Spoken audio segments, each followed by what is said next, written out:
2 days after we got married, Carla suggested we sell everything, buy a boat and set sail. A year later we did just that. In the Canaries we picked up our naked sailor, Dobby. This is our adventure. So picking up our story in Cayman Islands. Yeah, so after leaving Panama we went up to Grand Cayman. Grand Cayman, which we absolutely love. Absolutely fantastic. It was almost like going back to civilization, really, wasn't it? It was a bit, because once you are for too long on these islands, isn't it? So when you find a bit of civilization, yes, you just think, wow, this is... Yeah. I mean, they have a mall, for example, which is absolutely fantastic. But Cayman is absolutely stunning. 5 Mile Beach is absolutely beautiful. I think it's the most beautiful beach I have ever been. Yeah. The water is extremely clear and beautifully warm. Yes. And so it is really, we went diving there actually, didn't we? Yeah. Yeah, we went down to see King Neptune. Yeah, that was rather exciting. And it's a great place. People are lovely, and you can really enjoy it. There's a free marina at the mall, and you can go in there, moor there for 24, 48 hours, and there's absolutely nothing to pay. And it's also got some lagoons and things, hasn't it, that you can go in and drop the anchor, so that you're really very well protected. Yeah, it's beautiful. We really enjoyed ourselves in Cayman. But fortunately, we had to go to Cancun in Mexico in order to get a flight back to the UK for Christmas. Yes, and to do your eye surgery. Yes, so I don't know whether anybody's noticed, but I no longer wear glasses, and I actually had an operation on both eyes in Cancun, which was about 2 years ago, was it? Yeah, at least 2 years ago now, and had new lenses put in, and it's been an absolute fantastic job, and I can read and see things. I'll put the link below for the episode where we explain everything about the surgery. Yeah. From there, we had a rather exciting few months, because we took in Cuba and we also took in the Bahamas. With Cuba, we had to cross the Yucatan Channel. Yes, and we had a really rough crossing. It was one of our crossings, probably the second worst. Yeah. So there was actually 3 of us left at the same time, and we were all expecting to have a great run. It was a very, very short window to go. Yeah, but there was a big low came through, and it was much stronger and much more intense than any of us had expected. And we actually missed the north coast of Cuba altogether, and we landed up going through along the south coast for all 800 miles. So we're not really going to discuss on this program about our journey back across the Atlantic, because we made a 4-part series, didn't we? Yes, about crossing the Atlantic west to east, so it's very detailed there if you want to watch. We will leave the link below. But going back to Cuba, Cuba is absolutely a fantastic location for the yachtsman and the tourist alike.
So having missed the north coast of Cuba, we had all 800 miles of the south coast to travel.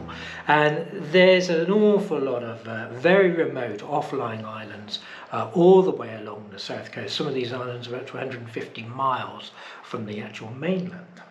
Yeah, it's beautiful. Absolutely It's beautiful, and the people are very friendly, aren't The they? people are very friendly. I mean, when we checked in, Mm-hmm. there was 9 people came on the boat over the course of the evening, but they were all very pleasant, very polite. Yeah, they just did their job. Yeah, and And there was a lot of paperwork, Yes, and a lot of paper. stamping of Yes. stuff and things like that. Yeah. And you get this sort of wad of paperwork that you have to do. Which we got back at the end. Yeah, it follows you all the way down the coast. And That then was they a give it funny you one. back. Yeah, it was very good. These islands are incredibly remote. I mean, you may not see another boat for days while you're sort of cruising around them. A lot of them are very hard coral islands and uninviting, but other ones do have absolutely beautiful sandy beaches and beautiful lighthouses as well, Yes, built by the yeah. Russians that look like nuclear ballistic missiles. Absolutely stunning. Stunning. And when we actually did make the mainland, we were in for a treat in Cienfuegos.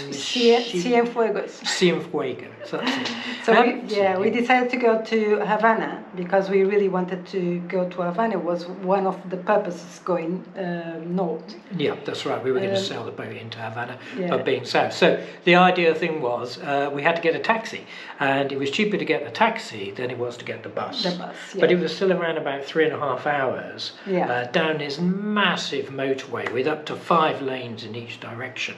And this was a sort of massive sort of project that the communist government did for grandness, really. And this road is absolutely empty. Yes, Absolutely no empty. cars at There's all. no cars Yeah. at all. But we loved Havana. Havana is beautiful. It's just like you see on the movies. It's just so vibrant, all those cars and all the old cars. You think that these classic American cars, there would be sort of half a dozen here and half a dozen there, but to be perfectly honest, they're absolutely everywhere. And people are still driving them. And you get the beautiful ones in Havana, but then you get some really tatty old ones throughout the countryside. So it is a wonderful country to go and visit. It's a beautiful experience. You learn a lot, isn't it? Yeah, you do. It's very, very interesting. And Cienfuegos was absolutely stunning, wasn't it? It's got big colonnades, and a beautiful city to go and visit, which is somewhere entirely different to Havana. Yeah. So we moved along, and it took us around about a month, didn't it, to do the Yeah, because our visa was for a month. So we took us exactly a month. Yeah.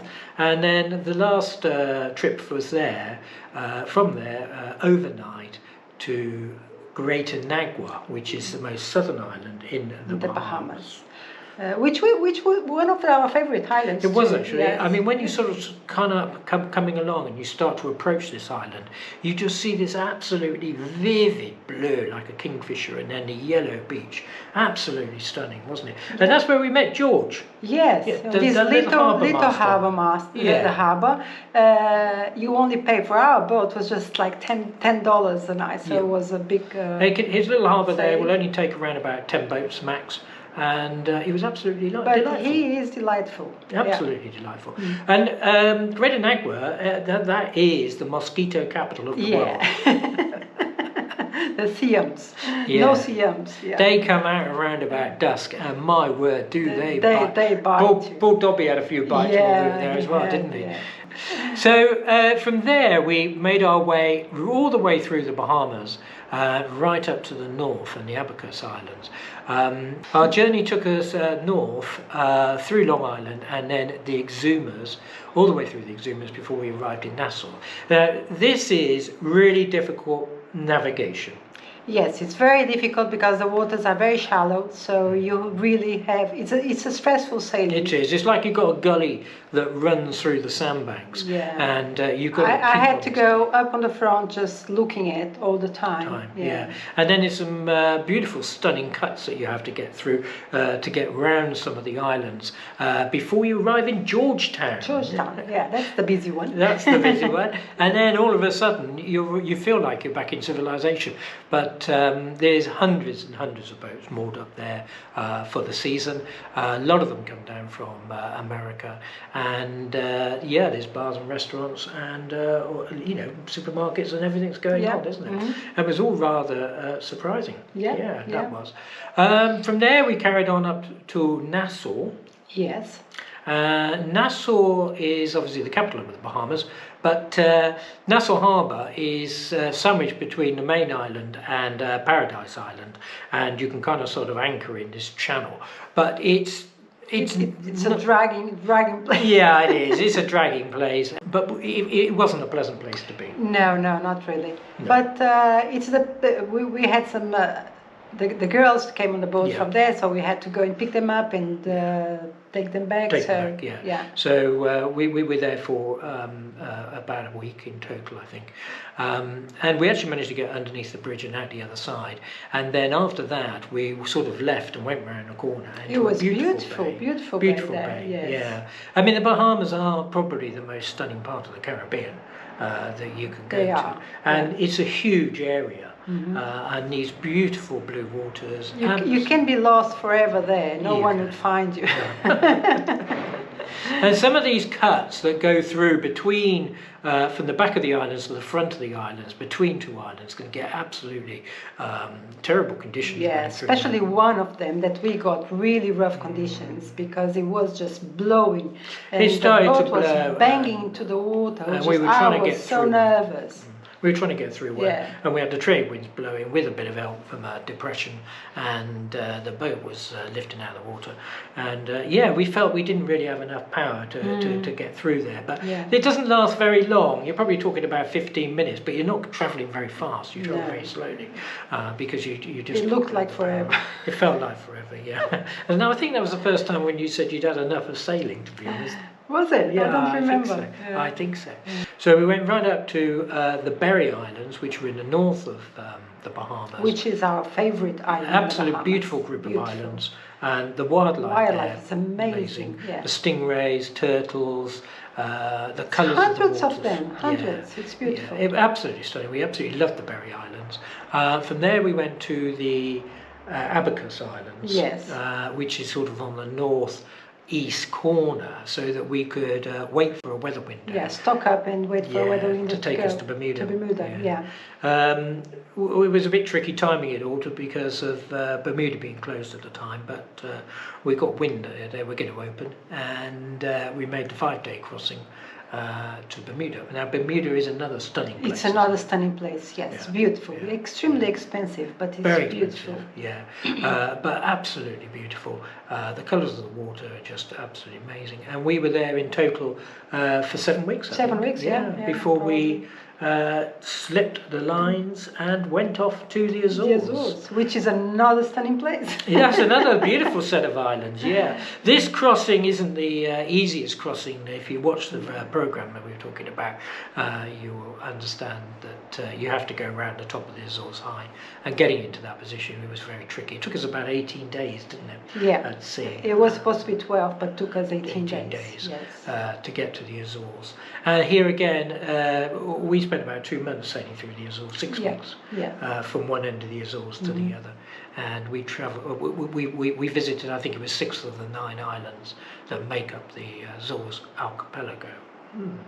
And from there we went to Portugal mainland. That's right. And at that point you were sure you never wanted to go back to sea again. Yeah, that's true. At that point I thought I'm just absolutely had enough of oceans crossings.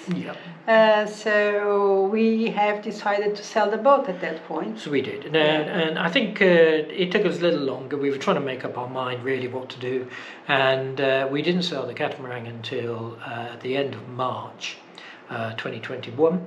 And by then we decided that we were going to buy a barge. A barge. We thought it was flat waters, much calmer, just to spend some time in the water. And our plan was to visit the Europe and visit the the interland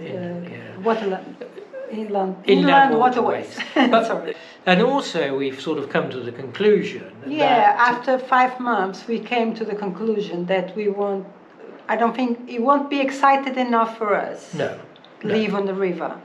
I don't think it'll be exciting enough for us living on the river. And also it's damn cold in the winter and dark, and actually to be on the boat in the winter, I know a lot of people would do it in the UK or in Europe. I don't really think it's for us. No, probably not. So that brings us back to where we are, and what are our plans for the future? Yes, so as soon as the barge is ready, which will be around end of April, beginning of May, Yeah. we're going to put on a market for sale. We would like to go and do a bit of cruising, like going. I think we really ought to go and take it for a spin, and Yeah. we want to take it up to Oxford. That's as far as it'll go because of bridges and locks. It's too big to go any further. So our plan would be to take it all the way up to Oxford, which is a beautiful stretch of river, and then come back down again, and then take it to London and do the places like Canary Wharf, St. Catherine's Dock, and all those sorts of things. And then hopefully by the summer sometime we'll have actually sold it, because Carla decided she wants to go back to sea. The one who was tired of ocean crossings. We're going to sail around the world again. So, not again, because we haven't made the whole. No, we haven't made the whole. Though we did 26,000 miles, we didn't actually make our way all the way around the world. So our plan is during 2023 to buy another catamaran. Yeah, at the end of 2023, we are buying another catamaran. And then we will spend a year preparing the boat for the...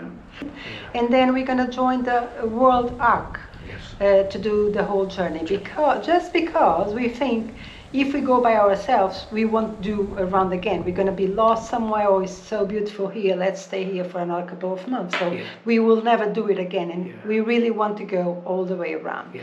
So that's our plan. So we'll be going back across the Mediterranean, because we would imagine we'll probably buy the boat in Europe, and then across the Atlantic again, and then continue all the way around and come back into the Caribbean. Yeah. So that's the plans. It's a shame we're going to sell the barge, having done so much work on it, but we've just realised that it's probably really not for us, at the moment. It will be a beautiful barge for someone else, for another family. For us, we just think we won't be exciting enough. Yeah. So there we go. That's our what's happened. If you have joined us since we've been working on the barge and wondered where we came from, and we look forward to you all following our adventures.